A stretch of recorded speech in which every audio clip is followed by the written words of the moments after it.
জিনিসটা আমার সব থেকে বেশি ডাউটফুল লাগছিল সেটা হচ্ছে একটা প্রথম সন্তানের 36 বছর বয়স হয়ে গেছে, 40 হলো বলে তার 12 বছরের সংসার ভেঙে যাচ্ছে, তার বাবা হাঁ করে হাসছে, এসির হাওয়া খাচ্ছে, তাকে মদ মাংস জুটিয়ে যাচ্ছে, বোন এসে বলছে তুই মদ খেয়ে দুঃখ ভোল।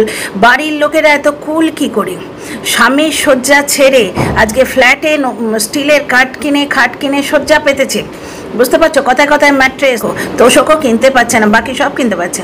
তো যাই হোক, এই যে কুল অ্যাটিটিউডটা কেন জানো আজকে বুঝতে পারলাম, এদের বাড়িতে এইসব চলে। সুতরাং ওর বাবা মার কিছু এসে যায় না, ওর বাবা মা ওর অন্য মেয়েগুলোকেও দেখেছে, মেজো বোনটাকেও দেখেছে, এবং বিভিন্ন কন্টেন্ট ক্রিয়েটার ভিডিও নামাচ্ছে যে এরা 3 বোনই নাকি এই রকমের, যার জন্য বাড়ির লোকেরা এগুলো দেখতে অভ্যস্ত, যার জন্যই ওর বাবার মুখে সবসময় হাসি। মেয়ে ফ্ল্যাটে উঠে এসে যে আরও অনেক কথা বলবো এই ভিডিওতে, ঢোকো আগে, এটা তো ইন্ট্রোডাকশন।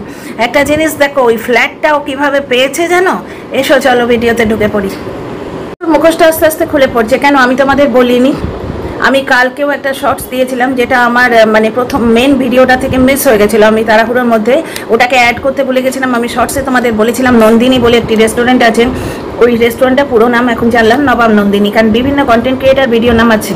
এবং এই বরবেচুর সম্বন্ধে কিন্তু 1 বছর আগে থেকে আমার কাছে বেশ কিছু তথ্য আছে, কারণ যারা এই ধরনের ঘরের মধ্যে এই দুপুর বৌদির খেলা খেলে না, তারা ওই দুপুর ঠাকুরপোর কাছে সব কিছু কিন্তু বলে রাখে, বুঝতে পারছো? আমি একজন এনআরআই দর্শকের সঙ্গে গল্প হয়েছিল আমার মনে আছে, যাই হোক সে ব্যাপারটা এখন আর বলছি না। 1 বছর আগে থেকে এই তথ্যগুলো আমার কাছে আছে, আমি কোনোদিন বলিনি, এখন তোমরা প্রমাণ পাচ্ছ।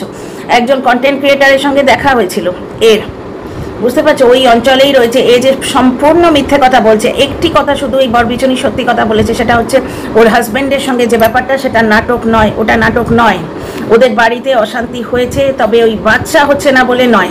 এ দর্শকগুলোকে কি পরিমাণে উল্লু বানাচ্ছে, কি পরিমাণে বোকা বানাচ্ছে, আর দর্শকগুলো যেন কিছু এর অন্ধ ভক্তরা যেন বোকা হবার জন্য বসে আছে। এ নিজের মুখে বলেছে বাচ্চা হওয়ার নিয়ে কোনো প্রবলেম নেই। আজকে আমার কমেন্ট বক্সে লিখে গেছে একজন, ওনার দোষ নেই, উনি একজনকে বিশ্বাস করেছেন, ওনার কি দোষ? আমার কমেন্ট বক্সে খুব ভদ্রভাবে কমেন্ট করেছেন, থ্যাংক ইউ। আপনার কথা বলছি বলে কিছু মনে করবেন না, কিন্তু আপনাকে কিভাবে বোকা বানিয়েছে পাবন। বলছে যে তুমি কি ওর বাড়ির কথা জানো, মানে বাচ্চা হচ্ছে না বলে প্রবলেম হচ্ছে, বাচ্চা হচ্ছে না বলে প্রবলেম হচ্ছে না সেটা ও নিজে বলেছে, তাহলে ওর কোন কথাটা সত্যি? তো যাই হোক, বাচ্চা হচ্ছে না বলে প্রবলেম হচ্ছে না, কারণ 2024 না 23-এ ওর ব্লকেজ খুলে গেছে, সেটাও এসে বলেছে। ওর ব্যাপারটা হচ্ছে ওর ঘোমটার মধ্যে খ্যামটা নাচটা অনেক দিন থেকেই চলছিল। শ্বশুরবাড়ি খুবই ভালো, ওই ছেলের মানে রোজগারটা কম বলে এইরকম মেয়ে নিয়ে এসছে। ছেলের এই যে আজকে বরের 8,000 টাকা বলে ও বেঁচে খায় না, ও রোজগার ওর বরের কম বলেই অত বড় বাড়ির মালিকের একমাত্র ছেলে, সমাজের মাস্টারমশাই বলে যার পরিচিতি আছে, এইরকম একটা সম্ভ্রান্ত পরিবারের বিয়ে হয়েছে ওই ছেলের রোজগার কম বলে, বুঝতে পারছো? এবং ডিভোর্সও এখন দেবে না, কখন দেবে, অনেক কথা আছে, অনেক তথ্য আছে। ডিয়ার ফ্রেন্ডস, আমি তোমাদের আগেই বলেছিলাম নন্দিনী বলে একটা হোটেল আছে, রেস্টুরেন্ট আছে, যার নিচের তলায় এমনি রেস্টুরেন্ট, দোতলায় একটা জিনিস আছে, আর 3 তলায় বার কাম রেস্টুরেন্ট নয়, বার, 3 তলায় বার। সেই বারে 3 বোন একসঙ্গে ধরা পড়েছে, এবং এই দর্শকের সঙ্গে, এই কন্টেন্ট ক্রিয়েটারের সঙ্গে ওর ওই বারের আশপাশে যে পাইকারি বাজার সেইখানে দেখা হয়ে গেছে, বুঝতে পারছো? ও কি মুখ লুকোবে? ও তো নছল্লামো করবার জন্যই তো বাড়ি ছেড়েছে, ও তো নছল্লা মেয়ে ছেলে, ও কি মুখ লুকোবে? এই কন্টেন্ট ক্রিয়েটার ওকে দেখে লজ্জায় মুখ লুকিয়েছে যে না আমায় না চিনতে পারে, বুঝতে পারছো? একটা জিনিস দেখো, আমি কোনো ভেতরের কথা বলবো না, কিন্তু এর কীর্তিকলাপ দেখিয়েই এর যে দোগলামোটা, এর মুখোশটা টেনে খুলে দেবো। দোগলামো কথা থেকে একটা কথা মনে পড়লো, 1 জন 2 জন 3 জন 4 জন কন্টেন্ট ক্রিয়েটারকে ফোন করে ডেকেছিল, কেউ নিজে যায়নি মিট আপে। যাদের ডেকে নিয়ে গেছিল তাদেরই পরে নেগেটিভ করে বেঁচে খেয়েছে। এ কোনো দিন কারোর সঙ্গে বন্ধুত্ব পালন করতে পারে না। আজকে বলছে ওর মেজো বোন আর মেজো বোনের বর পাবে যায়, বুঝতে পারছো? আর ও ধোয়া তুলসী পাতাও কোথাও যায় না, সব শুদ্ধ ধরা পড়েছে। তো যাই হোক, পাইকারি বাজারে এরা গেছিল সস্তায় জিনিস কিনবে বলে, আর সেইখানে ওই কন্টেন্ট ক্রিয়েটারেরও বাড়ি আশপাশে দেখতে পেয়েছে। অথচ দর্শকদের কি বলে যে কুকুরটাকে রেখে ও একা নামে না। আরে যে 3টে করে ডিম বানাচ্ছে, বাড়িতে 3 জন তো আছেই, প্লাস একজন আছে, সে ওর হাজব্যান্ড নয়। আমি তখনই জিনিসটা বুঝেছিলাম যখন লিখেছিল ফ্ল্যাটটা ছাড়তে হবে ভেবে বুকটা কেঁপে উঠছে। তারপরের দিন ভিডিওয়ে বললো, আচ্ছা অন্ধভক্তরা তোমরা কি গো?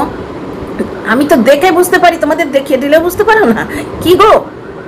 তো যাই হোক, পরের দিন বললো ডগটা বার্কিং করলে পাশের বাড়ির লোকে পাছে কিছু বলে, ওই জন্য ডগটাকে বকাবকি করে। ডগটাকে নিয়ে এসছে কারণ ওর হাজব্যান্ডের পক্ষে টেক কেয়ার করা সম্ভব নয়, না হলে গুছিয়ে দিয়ে আসতো। দ্বিতীয় কথা, ওই যে টিনাকে হিংসে করে বলেছিল না, লাস্টের দিকে টিনাকে নিয়ে যখন কন্টেন্ট করতো না, পুরো ওর হিংসেটা বোঝা যেত। টিনা যে মানে থাকতে না পেরে, বাপের বাড়িতে টিকতে না পেরে, প্লাস ওর ব্লগ করতে হবে, ব্লগিংটা একটা ভালো কন্টেন্ট দিতে হবে, ওর ভিউজ তুলতে হবে, ওর সার্ভাইভালের প্রবলেম আছে, ওকে সার্ভাইভ করতে হবে, সেই জন্যে আছে, সেই জন্যে থাকতো। কিন্তু ও টিনাকে হিংসে করতো কারণ ও ওই লাইফটা পছন্দ করতো, ওই লাইফটা ও চেয়েছিল যেখানে ও সারা রাত ধরে ওই রকম করবে, চ্যাট ফ্যাট করবে। বাড়িতেও তোমরা একটা জিনিস দেখো তো, বলবো অনেক কথা ডিয়ার ফ্রেন্ডস, একটা করে শুরু করি। তো পাইকারি বাজারে ওই কন্টেন্ট ক্রিয়েটারের সঙ্গে দেখা হয়েছে, বুঝতে পারছো? কন্টেন্ট ক্রিয়েটার নিজেকে হাইড করে নিয়ে চলে এসছে। আচ্ছা, পাবে 3 বোনকেই একসঙ্গে দেখা গেছে। আর মানে 2021-এ ওর বোন যে পোস্টটা দিয়েছিল বাবানকে নিয়ে, সে পোস্টটা আমি থাম্বনেলে দিয়ে দেবো, এতক্ষণে তোমাদের বোধহয় মুখস্থ হয়ে গেছে, বিভিন্ন কন্টেন্ট ক্রিয়েটার ভিডিও নামিয়ে দিয়েছে। বাবানকে নাকি খাইয়ে দিত, ভাবতে পারছো? তার মা নেই, দুপুর বৌদির কাজ করতো এ, কারণ ওর স্বামীকে বাসি খাবার খাওয়াতো। আমার এখন মনে আছে, ব্লগে বলতো যে বলেছিল যারা এর অন্ধভক্ত তারা যদি আমার ভিডিও দেখলে এই কথাটা রিলেট করতে পারবে। একদিন প্রথম দিন বলেছিল ওই যে যখন ভিক্ষে চেয়ে পয়সা তুললো না, যে আমি এখন থেকে রোজ ব্লগ দেবো। অ্যাকচুয়ালি আমি একদিন ছাড়া ব্লগ দেখাই, কারণ আমি একদিনে রান্না বান্না করে রাখি, তো আমি কি আর দেখাবো ব্লগে, রান্নাটাই তো মেন দেখাই, যার জন্য আমি একদিন ছাড়া ব্লগ দিই। তবে এবার থেকে আমি রেগুলার ব্লগ দেবো। বেশিরভাগ দিনই ও বাসি রান্না করে রেখে দিত, বাসি রান্না সেই সকালে একসঙ্গে করে রেখে দিত, সেই বাসি রান্না খাওয়াতো ওর বরকে। যে মানুষটা পরের দিন বেরোবে সকালবেলায়, এমন কিছু ভোরে সে বেরোয় না, ওর থেকে অনেক ভোরে, ভোর 4টে বেরোয় এমন মানুষ আছে আমাদের এখানে। হাড় কাঁপানো শীত আর তেমনি মারকাটারি গরম, হাড় কাঁপানো শীতে বেরিয়ে যায় ডাব্বা নিয়ে স্বামীরা, আমি দেখেছি দাঁড়িয়ে, কারণ আমার হাজব্যান্ডও আগে যেত যখন এখানে থাকতো, এখন তো অন্য জায়গায় থাকে। তো যাই হোক, আমিও তো বানিয়ে দিয়েছি, বানিয়ে দিয়ে নি আমরা নিজে তৈরি হয়ে নিজের ডাব্বা, ছেলের ডাব্বা, স্বামীর ডাব্বা বানাইনি আমরা। তো যাই হোক, এর থেকে অনেক আগে মানুষ ওঠে, 3:30 4টের সময়তেও মানুষ ওঠে, আর 7টার সময় উঠতো, উঠে ওই সকালের রান্না, দুদিনের রান্না একসঙ্গে করে রেখে দিত, তারপর সারাটা দিন ফ্রি। কি করতো সারাদিন? সেই রাত্রি 10টার সময় হাজব্যান্ড আসে, তাহলে বাসি কেন খাওয়ায়? সন্ধেবেলাও যদি রান্না করে পরের দিন তো খাওয়ানো যায় সেটা, বা পরের দিন 1 ঘন্টা আগে উঠে রান্নাটা করে দেওয়া যায় না? ছেলেপুলের ঝামেলা নেই, ছেলেপুলের ঝক্কি ঝামেলা নেই, ঝক্কি সামলানো নেই, কাঁচা নেই, হোমওয়ার্ক করানো নেই, এক স্বামীকে ঘিরেই তো জীবনটা কাটাতে পারলো না। আজকে ওর এই বেলেল্লা পনাটাই ধরা পড়ে গেছে ওর হাজব্যান্ডের কাছে, সেইটি মেকআপ দেওয়ার জন্য ওই দার্জিলিং ট্যুরে ক্লোজ হতে যাওয়া, সেইখানেই ওর স্বামী ওকে ওই 6 হস্যই বলেছে। তো 6 হস্যইয়ের কাজ করলে স্বামী তো বলবেই। আচ্ছা, ডিভোর্সের কথাটা পরে বলবো। Welcome back to my channel my world of words. আমি সৌমি, আমি তোমাদের সবাইকে আমার চ্যানেলে ওয়েলকাম করছি। তাহলে বাড়ির ব্যাপারটাও বললাম, প্রথমে কন্টেন্ট ক্রিয়েটারের ব্যাপারটা ক্লিয়ার করলাম, তারপরে বাড়ির ব্যাপারটা বললাম। সারা দিন কিন্তু ফ্রি, ওই চ্যাটিং করছে, করছে। একটা জিনিস দেখো, একটা ভিডিও করলো, 3টে ভিডিও দিত, একটা ভিডিও করলো, ভিডিওর পর অনেক কাজ থাকে, ঘটনা, কিন্তু সেটা কতটুকু? সারাটা দিন তো খালি ভিডিওগুলো করে স্কেডিউল করে রেখে দিল, বাস 1 নম্বর গেল। তারপরে আর একটা কথা শোনো, এই তো ওই বাবানের ব্যাপারটা তো দেখলেই, যে পোস্ট দিয়েছে ওর বোন, যে আমাকে তো কেউ বাবান বলে ডাকে না, মানে তার নাম বাবান নয়, সায়ন না অনির্বাণ, কোনটা বেস্ট ফ্রেন্ড জয়তী না জয়িতা, জয়তী বোধহয়, বেস্ট ফ্রেন্ড জয়তীর সঙ্গে কাট অফ। ননদ বাড়ি আসে না, আবার বলছে ননদ এসে যদি একটু বলে দিত তাহলে এরা বলার চান্স পেত না। ননদ বাড়ি আসে না, বুঝতে পারছো? বাবান নামটা তার মানে এরই দেয়া, বাবান করে ডাকছে, মানে অনির্বাণের শর্ট ফর্ম কি বাবান? বাবানকে নাকি খাইয়ে দিত। ওই ওর বোনের থাম্বনেলে বোঝা যাচ্ছে, মানে ওর বোনের কমেন্টে লিখেছে যে আমাকে তো কেউ বাবান বলে ডাকে না, কেউ তো আমাকে বলে না যে আমি তো আছি, তোর কোনো কাজ করতে হবে না। কেন? তার মা মরে গেছে? একটু আদিক্ষেতা, একটু আদর ভালো, কিন্তু এ কি? আর এ যেরকমভাবে অন্যদের পিন্ডি চটকে রেখেছে, তাহলে একে নিয়ে তো কথা উঠবেই। আচ্ছা, এইবার ভিডিওতে যা দেখা যাচ্ছে সেইটা নিয়ে এর মিথ্যেগুলো তোমাদের বলি। এটা তো বুঝতেই পারলে যে কুকুরটাকে কি পরিমাণ অযত্ন করছে। কুকুরটাকে নিয়ে এসছে যাতে ফ্ল্যাটেও বেলেল্লাপনা করতে এসছে, তার এগেনস্টে পয়েন্ট দিতে পারে, বুঝতে পারছো? কুকুরটা কিরম খাটের তলায় চুপ করে বসে থাকে দেখেছো? কুকুরটা সেই দুরন্তপনা বন্ধ হয়ে গেছে। আজকে বাড়িতে থাকলে কুকুরটা কত দুরন্তপনা করতো। ওর হাজব্যান্ড কিন্তু রেগুলার মাংস এনে দিত, 8,000ই পাক আর 10,000ই পাক। আচ্ছা, এখানে একটা কথা শোনো, আজকে কি বলছে যে পেটিকোট কেনার পয়সা নেই, মাংস কেনার পয়সা আছে। হ্যাঁ, পেটিকোট কেনার পয়সা নেই, মাংস কেনার পয়সা আছে। মাংস তো 750 থেকে 800 টাকা কিলো, যতটাই কেনো, 8 কিলো কিনলেও 500 হয়। তাহলে মাংস, মাছ, 2 রকমের মাছ আনতে বলেছে বাবাকে। বাবাকে 2 রকমের মাছ আনতে না বলে পেটিকোট কেনার কথা বলতে পারতো।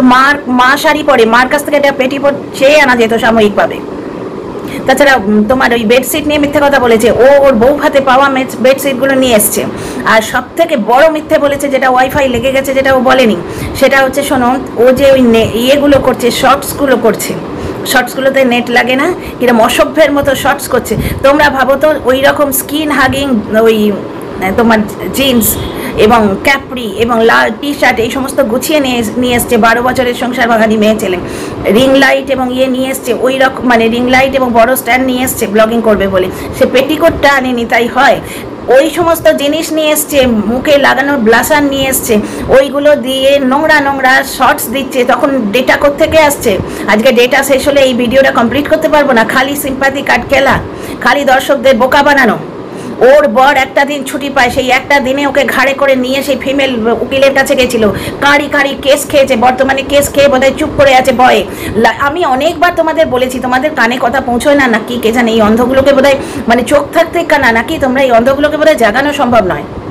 ভাই জেগে ঘুমোচ্ছ নাকি? তোমাদের এর আগে বলিনি লাইভে কতবার উস্কানো হচ্ছে, এই মহিলা মুখ খুলছে না? তাহলে বুঝতে পারছো না, ও অন্যদের নিয়ে এখন খুব সেই, ও যেরকম সেই নোংরাভাবে কন্ট্রোভার্সি করে সেটা করতে পারবে না। ওকে যারা বলবে, বিশেষ করে শিল্পীর পেছনে ওর অত রাগ কেন শিল্পীর ওপর? কারণ শিল্পী ওর টাকার ব্যাপারটা গুনিয়ে দিয়েছে, যে 15,000 টাকা তুই তো দিল্লিতে খরচা করে এসছিস, তারপর কোথায় টাকা পেলি? আর তারপর ও যে ওয়াইটির ধস দেখাচ্ছে না, সেই টাকা লোকের পিন্ডি চটকে কামিয়েছে। এ আবার টিনাকে বলে, অ্যাকচুয়ালি টিনাকে ও হিংসা করতো। এ মন্দিরার সংসারটাও ভাঙতে গেছিল। সোমনাথ মন্দিরাকে যখন অ্যাকসেপ্ট করে নিল, সোমনাথের ওপর কি রাগ, যে হ্যাঁ তোর তো পয়সা কম, ওই জন্য মন্দিরাকে তুই অ্যাকসেপ্ট করে নিলি। অ্যাকচুয়ালি মন্দিরার সংসারটা বেশ ভেঙে যাবে, দুজনে মিলে একটা দল বেঁধে নানা রকম নোংরাম করবে, সেই প্ল্যানেই ছিল। 2021 থেকে নাকি এর এই অসভ্যতা চলছে, বুঝতে পারছো? ওর বর অনেকদিন আগেই জানতে পেরেছিল, মাস্টারমশাইয়ের ছেলে বলে চুপ করেছিল। এখন আর ব্যাপারটা মানতে পারছে না। এতগুলো কেস খেয়েছে, ওর বাড়িতে নাকি সিভিল ড্রেসে পুলিশও দিয়ে এসেছিল। আর ম্যাডাম যেটা বলছেন, হরিদেবপুর থানা অমুক তমুক, সেখানে FIR হয়েছে। ম্যাডাম 2-3 বার কিন্তু লাইভে বলেছে। এগুলো তো এতটা মিথ্যে কথা হতে পারে না, না? তো এইবার ব্যাপারটা হচ্ছে, আর মেন যে কথাটা এত দিন ধরে তোমাদের বলে আসছি, যে একটা মধ্যবয়সী মহিলা স্বামী ছেড়ে কুকুর বগলে ফ্ল্যাটে থাকতে আসবে এবং ফ্ল্যাট মালিক তাকে ভাড়া দেবে, এটা হতে পারে? ওর নিজস্ব না হয় ভয়টয় নেই, ও বাড়িতে 3 জন আছে, 3টে ডিম রান্না হয়েছিল, বুঝতে পারছো? যার পেটে সয় না, সে মানে কি বলবো, বললে খারাপ কথা এসে যায়, তবে এর সম্বন্ধে কোনো কথাই খারাপ নয়, কারণ এই দর্শকদের পুরোপুরি উল্লো বানাচ্ছে। ব্যাপারটা হচ্ছে শোনো, পুরো মুখোশ পড়ে আছে, মানে যার খাবার অভ্যেস নেই না, সে একসঙ্গে 3টে ডিম খেলে বমি করবে। আর ওই যে মদ খাওয়ার ব্যাপারটা, ওটা জীবনেও প্রথম খায়নি। এরা প্রথম ভিডিওতেই আমি প্রমাণ দিয়েছিলাম। আজকে না হয় কমেন্টটা তোমাদের তুলে দেবো, এবং শুধু কমেন্ট বলে নয়, ওই কমেন্টে প্রমাণ আছে যে এর আগেও মদ খেয়েছে, সেই প্রমাণটা হাট দাদার কাছে আছে। হাট দাদার সঙ্গে কন্টিনিউ যোগাযোগ রেখেছিল, আর যোগাযোগ রাখার পরই হাট দাদাকে বদনাম করতো, বুঝতে পারছো? যোগাযোগ রেখেছিল, এই জিনিসটাও ওই স্বামীর বাড়িতে বসেই। কিন্তু টিনা হলে কিন্তু রাজু ভাইয়া বলছে, তার কোন মানে মাসির জায়ের ছেলে, তার সঙ্গেও লাগিয়ে দিচ্ছে। তুই বা স্বামীর সঙ্গে ঘনিষ্ঠ অবস্থায় একটা কন্টেন্ট ক্রিয়েটারের ফোন তুলবি কেন? এবং যে কন্টেন্ট ক্রিয়েটারকে বডি শেমিং করছিস, তাকে তুই লিপ শাইন দিবি কেন? লিপ শাইন দিয়েছে, তোমাদের দেখাবো, এখানে থাম্বনেলে দিয়ে দেবো। আচ্ছা, এই ব্যাপারটা শোনো, ও যে ফ্ল্যাটটা নিয়েছে, ও কিভাবে পেয়েছে জানো? ওই ফ্ল্যাটের আশপাশে যেমন নন্দিনী বার কাম রেস্টুরেন্ট আছে না, ঠিক ওই ফ্ল্যাটের আশপাশে এই সমস্ত জিনিসের দোকান আছে, এবং একটি ওষুধের দোকান আছে। সেই ওষুধের দোকানে স্টাফ হিসেবে ওর বাবা কাজ করে, বুঝতে পারছো? মাস্টারমশাইয়ের ছেলের পয়সা কম বলেই এই মেয়ে নিয়েছিল। তো যাই হোক, সেইখানে স্টাফ হিসেবে ওর বাবা কাজ করে। ওই অঞ্চলটা ওর বাবার পরিচিত অঞ্চল, যার জন্য কথায় কথায় ওর বাবা এসে দাঁড়িয়ে পড়ে। ওর বাবার পরিচিত অঞ্চল, ওর বাবার সোর্সে ওই ফ্ল্যাটটি হয়েছে, যার জন্যে কুকুরটা যখন বার্কিং করে, বলছিল না পাশের বাড়ি থেকে কেউ হয়তো বকাবকি করবে, এত সেন্সিটিভ পাশের বাড়ি। তার মানে কি, ওই পাশের বাড়ি থেকে ওদের যখন ওভার নাইট মদ খেয়ে পার্টি হয়েছে, যার জন্য শনিবারের ব্লগটাও দিতে পারেনি, দর্শকরা ধরে ফেলছে যে ব্লগ মানে ক্লিপ জুড়ে দিচ্ছে, কারণ প্রত্যেকের পিন্ডি ছটকে রেখেছে, বুঝতে পারছো? প্রত্যেককে বাজে কথা বলেছে। তোমাদের এর আগেই বলেছি, সীমা QR কোড দিয়েছে স্বামীর প্রাণ বাঁচানোর জন্য, এই সীমার থেকে অনেক খারাপ। সীমা QR কোড দিয়েছে স্বামীর প্রাণ বাঁচানোর জন্য, QR কোড দিয়েছে, কাউকে মোজরাবালি বলেছে, কাউকে প্যান্টি বৌদি বলেছে, বলে পেছনে বাঁশ খেয়েছে, ওকে বাড়িতে রেখেছে। এটাই তো শ্বশুর শাশুড়ি এবং তার স্বামীর অনেক বড়াপন, অনেক বড় মনের মানসিকতা। ও স্বামীটা অনেক ভালো বলে রেখেছে। তো যাই হোক, এখানে শোনো, একটা কথা। তো ওই বাবার সোর্সে ওর ওই ফ্ল্যাটটা হয়েছিল। তারপর ওভারনাইট পার্টি হবার পর ওর বাবার কাছে ফোন যেতে ওর বাবা ফোন করেছিল, ওই যে বলছিল না বাবাও সারা রাত ঘুমোতে পারেনি আমার চিন্তায় সকাল সকালই ফোন করেছে, তা নয়, ওই উদ্দাম বেলেল্লাপনার জন্যে ওর বাবাকে ফোন করে বলেছিল আপনার মেয়েরা এরম অসভ্যতা করছে এবং বাড়িতে একটি পুরুষও আছে হয়তো, কারণ সবাই বলছে ওখানে 4 জন আছে, 3টে ডিম তো আমরা নিজেরাই দেখেছি, 4 জন ওখানে আছে এবং ফ্ল্যাট মালিক বাড়ি ছেড়ে দিতে বলেছিল। তারপর ওর বাবা বুঝিয়ে সুঝিয়ে এখন শান্ত করেছে, বুঝতে পারছো, যার জন্য একটু কুকুর ডাকলে ও অত সাসেপ্টেবল হয়ে পড়ে, কতখানি বেলেল্লা ভাবতে পারবে না। মানে যার স্বামী মানে ছেড়ে চলে এসছে সে ওই রকম নোংরা শর্টস দিতে পারে, তার মুখের ওইরকম হাবভাব আসে এবং তখন তার ডেটা খতম হয়ে যায় না, আর ডেটা না পড়লেও ভিডিও কমপ্লিট করতে পারবে না এবং ভিডিও কমপ্লিট না করলে খেতে পাবে না। মাছ মাংস সব আসছে, পেটিকোট কেনার পয়সা নিয়ে, আরে কিনতে কেন লাগবে, যে ক্যাপ্রিটা এনেছে সেটাই পড়তে পারে। দর্শকদের সামনে ন্যাকামো করছে, প্রথমে প্যান্টিটা দেখিয়ে কন্ট্রোভার্সি নিয়ে নিল, তারপরে ওর পছন্দের দর্শকরাই হয়তো বলেছে যে না তোমাকে উলঙ্গ লাগছে এরকম পেছন দেখিও না, তখন প্রথমে তো প্যান্টি দেখিয়ে দিল, কারণ ও প্যান্টি দিদা বলে ভিডিও করেছে, প্যান্টি বৌদি বলে ভিডিও করেছে, ওর তো এখন কিছু না পড়েও যদি কন্ট্রোভার্সি পয়সা পায় ও তাও নেবে। মানে পুরো একবারে বজ্জাত মেয়ে ছেলে, এত নোংরাই পুরো হোয়াইটির চত্বরে কেউ নেই। তো যাই হোক, ওর যদি ঢাকার থাকতো ওই ক্যাপড়িটা তলায় পড়ে নিত, বোনকে বলে দিত একটা পেটিকোট নিয়ে আয়, ওর মা শাড়ি পরে মাকে বলে দিত, কিনতেও লাগতো না, বুঝতে পারছো। তো যাই হোক, কিনছে 1000 ঘন্টা জিনিস, আর একটা পেটিকোট কিনতে গেলে তার ওই ইউটিউবের মাইনের জন্য 200-300 টাকার জিনিস, 250 টাকার জিনিস ইউটিউবের মাইনের জন্য ওর প্রবলেম হয়ে যাচ্ছে। তো যাই হোক, আর ও জানে না কোন জিনিসটা নিয়ে কন্ট্রোভার্সি হবে। দর্শকদের চোখে ধুলো দেওয়ার জন্য গামছা পেছনে বেঁধে ও ভিডিও করছে, আজকে ওর না বেঁধে ভিডিও করেছে, আজকে এখনো ওর ইয়েটা দেখিনি, আমি ব্লগটা দেখিনি, ব্লগ নিয়েও কন্ট্যাক্ট করবো, ডেফিনেটলি করবো। তো আচ্ছা, ডিভোর্সের ব্যাপারটায় আসি। সেদিন বলছিল যে ডিভোর্সের কথাটা আমি কিন্তু ভাগ নেব বললো, তারপরের দিনই আমাদের বাড়ি হাজার দুয়ারি বলে ন্যাকামো করতে বসলো। স্বামী ছাড়া গলা দিয়ে মাটন নামছে না, তবু ওকে মুভ অন করতে হবে, মদ আর মাংস খেয়ে মুভ অন করতে হবে। কিভাবে মুভ অন করতে হবে? মদ আর মাংস খেয়ে। মধ্যবয়সী একটা নিঃসন্তান মহিলা, তার স্বামীও তো নিঃসন্তান, কেউ একবার বলছে না স্বামীর কাছে ফিরে যাও, সে মানুষটা 12 বছর তোমার সঙ্গে কাটিয়েছে, তোমার 12 বছর নষ্ট হলে তারও 12টা বছর গেছে, কেউ তাকে বলছে না, একে বলছে তুমি মদ মাংস খেয়ে এগিয়ে যাও, আমরা পেছনে আছি।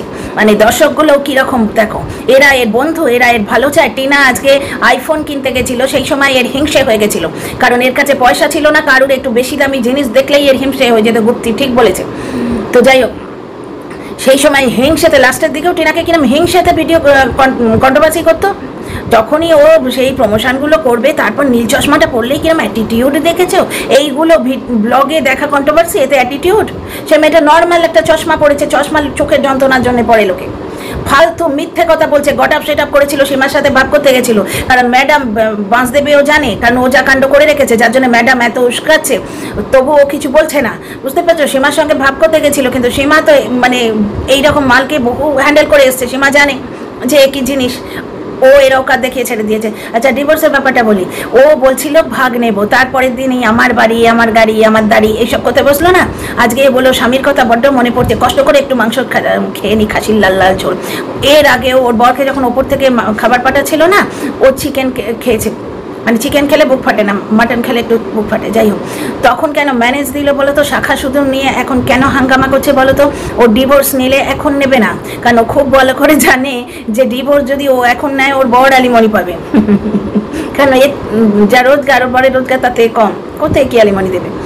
ভাগ কখন নেবে যেন ওয়েট করছে, যখন শ্বশুরের সম্পত্তিটা একমাত্র সন্তানের নামে আসবে, বা ওই ননদ আছে দুজনের মধ্যে ভাগাভাগি হলেও যে ভাগটা আসবে স্বামীর নামে যখন পুরোটা হয়ে যাবে, তখন ডিভোর্স চলে দেবে। ভদ্রলোকের আরও বয়স হয়ে যাবে, বুঝতে পারছো তো, তখন তারা কোথাও কিছু যাওয়ার জায়গা থাকবে না, কোথাও কিছু করার জায়গা থাকবে না। এখন বাপের দেয়া খাটটা দিয়ে ব্লক করে রেখে এসছে, শাখা সিঁদুর করে ব্লক করে রেখে এসছে। এখনও ডিভোর্স দেবে না, যতদিন ওই ভদ্রলোকের বিয়ের বয়স আছে ততদিন ডিভোর্স দেবে না। তারপরে যখন একটা টাইম, বুঝতেই পারছো, আমি সোশ্যাল মিডিয়া কিছু বলছি না, একদিন তো আমিও মরবো, বুঝতে পারছো, মরে তো যাবোই। ছেলেটা আমার মানে একটু বড় হোক, এক না একদিন মানুষ মরণশীল। তো যাই হোক, যখন ছেলের নামে সমস্ত সম্পত্তি আসবে তখন ও ডিভোর্স দেবে এবং দিয়ে অর্ধেকটা ভাগ নেবে। আমি ভাগ নেবো, কিন্তু এই ধরনের মেয়ে ছেলে ভাগ নেবে না। অ্যাকচুয়ালি এই নচল্লাপনা করার ওর অনেক দিন থেকেই ইচ্ছে ছিল, ও বাহানা খুঁজছিল, ও সেলফ সাফিসিয়েন্ট ছিল না। এখন ও রীতিমতো একটা বেশ মোটা তাগড়া পয়সা আসছে, প্লাস হাজব্যান্ড একদম বেঁকে বসেছে, বুঝতে পারছো, কিছু একটা দেখে নিয়েছে, ওই চ্যাটিং ফ্যাটিং কিছু একটা দেখে নিয়েছে, একদম বেঁকে বসেছে এখন, মানে তাই জন্য চলে এসছে। এই ফ্ল্যাটে উঠে আসাটাই ডাউটফুল। একটা একলা মধ্যবয়সী 40 ছুঁই গৃহবধূ কুকুর বগলের স্বামীর সঙ্গে ঝগড়া হয়েছে, আত্মসম্মানের জন্য ফ্ল্যাটে গিয়ে থাকছি বললে ফ্ল্যাট মালিক ক্যাট করে পেছনে লাথি মারতো। ফ্ল্যাটে থাকা অত ইজি নয়, ডেকোরেম মেনটেন করে থাকতে হয়। ওপরের তলায় যারা থাকে না, তারা এই যে ডাইনিং টেবিল যদি সরায়, দুজনে মিলে তুলে সরায়, কারণ নিচে যারা থাকে তাদের মাথার উপর বোমবাস্টের মতো লাগে, বুঝতে পারছো? তো ওই ফ্ল্যাট মালিক এত সেন্সিটিভ, কুকুর ডাকলে তোমার পাশের বাড়ির লোক কিছু বলে, তাহলে ওই ফ্ল্যাটে ওকে কেন চলে যেতে বলেছিল এবার বুঝতে পারছো? ও ফ্ল্যাটে এসছে ওর বাবার সোর্সে। তো যাই হোক, তো এই কথাগুলো এই অন্ধ দর্শকগুলোর মাথায় ঢোকে না। যাই হোক, এটাই আজকের আমার লাস্ট ভিডিও। তারা কন্টেন্ট পেলে, হ্যাঁ, আর এই বেচুনির ভিডিও এখনো দেখা হয়নি, বেচুনির ভিডিওটা দেখবো, দেখে তাতে যদি কন্টেন্ট থাকে তাহলে ডেফিনেটলি করবো। See you in the next video. ভালো লাগলে লাইক শেয়ার সাবস্ক্রাইব করো, তোমাদের মতামতের আশায়।